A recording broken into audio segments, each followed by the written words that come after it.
नमस्ते सर, मेरा नाम अदिति सिंह है और मैं हिंदी ऑनर्स की छात्रा हूँ।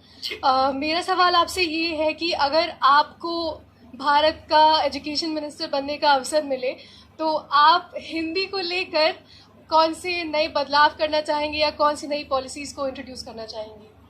पहली बात तो ऐसा होगा नहीं, है ना। कोई मुझे क्यों बनाएगा।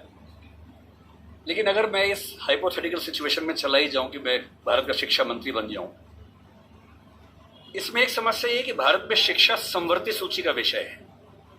संवर्ती सूची का मतलब है कि केंद्र सरकार के पास शक्तियां सीमित हैं, राज्यों की अपनी शक्तियां हैं। तो सबसे पहली बात, मैं राज्यों पर थोपूंगा कुछ भी नहीं, मैं सारे राज्यों के शिक्षा मंत्रियों के साथ संवाद करूंगा। मैं उन सबको प्रेरित करूंगा, समझाऊंगा। मैं उनसे कहूंगा कि तमिलनाडु में मेडिकल साइंस तमिल में होनी चाहिए, कर्नाटक में कन्नड़ में होनी चाहिए, हिंदी क्षेत्र में हिंदी में होनी चाहिए, हिंदी में नहीं इंग्लिश में होनी चाहिए, ऐसी कन्नड़ प्लस इंग्लिश में होनी चाहिए, तकनीकी शब्द अंग्रेजी में रहें। और वो शिक्षा सिर्फ मेडिकल साइंस क्यों, इंजीनियरिंग भी, लॉ में भी, जुडिशरी में भी। मैं ये भी चाहूंगा कि भारत के हर एग्जाम में, केंद्र के हर एग्जाम में अंग्रेजी और हिंदी का समान महत्व होना चाहिए। और राज्य स्तरीय हर परीक्षा में उस राज्य की राजभाषाओं का सम्मान होना चाहिए।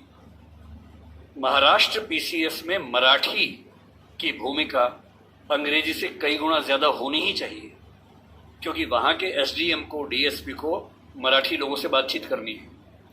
और यदि किसी राज्य में 2-3 राजभाषाएं हैं तो वहां की परीक्षा में उन दोनों तीनों राजभाषाओं की परीक्षा होनी चाहिए, ताकि वो व्यक्ति सेवाओं में आए जो उन भाषाओं को बोल सकता है।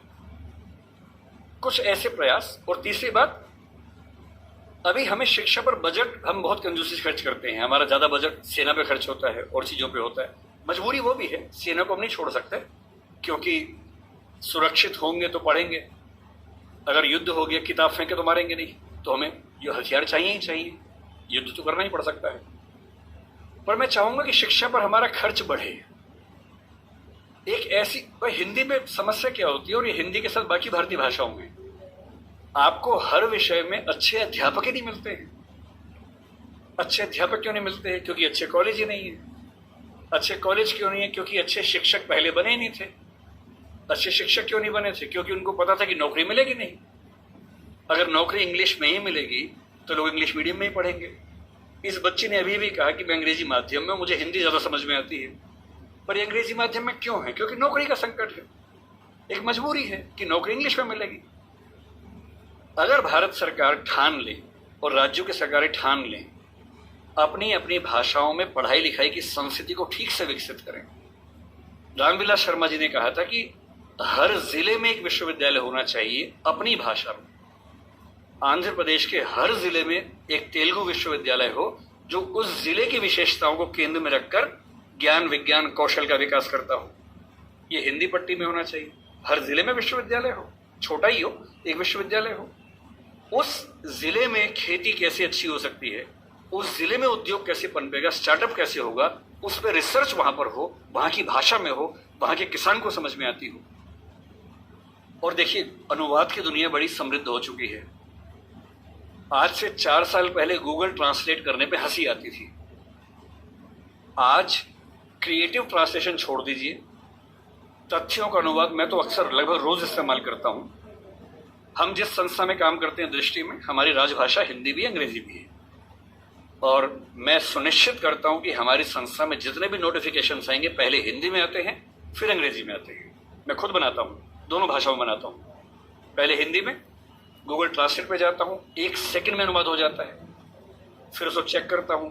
आश्चर्य आपको होगा कि पहले 40-50% सही होता था, आजकल 95-97% सही होता है। मुश्किल से 2 साल रुक जाइए, ये मामला 100% का होने वाला है। जिस दिन 100% का हो गया, उस दिन हिंदी वालों का ये बहाना खत्म हो जाएगा कि हिंदी में कंटेंट नहीं है।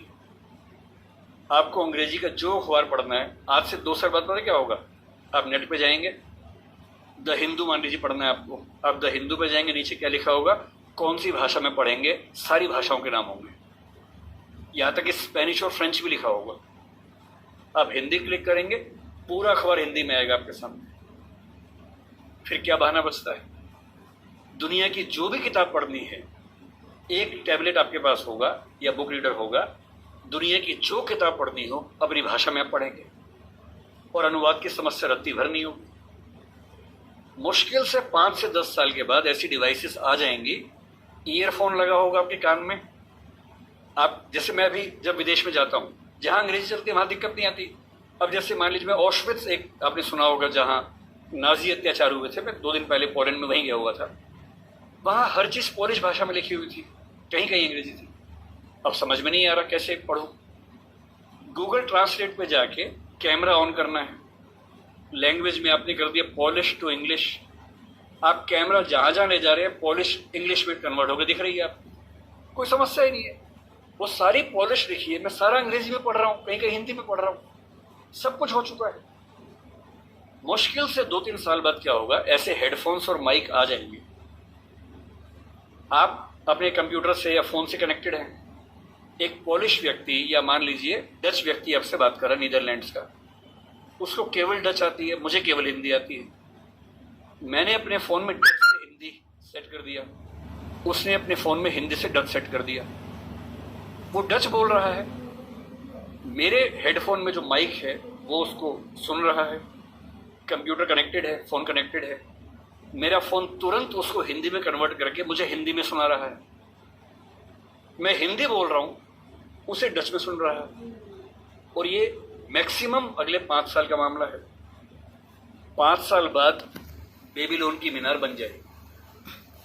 5 साल बाद आप दुनिया की किसी भी भाषा के साहित्य को, साहित्य में थोड़ी दिक्कत आ सकती है, ज्ञान विज्ञान की बात कर लेते हैं, किसी भी भाषा के ज्ञान विज्ञान को आसानी से पढ़ सकेंगे। अगर मैं शिक्षा मंत्री बन गया, जो कि मैं नहीं बनूंगा, मैं जानता हूं, क्योंकि लोग क्लिप काट के चलाएंगे कि देखो बनना चाह रहा है ना। अगर ऐसा कभी हुआ तो मैं सुनिश्चित करूंगा भारत के हर विश्वविद्यालय में हर ज्ञान की चीज हर भाषा में उपलब्ध हो।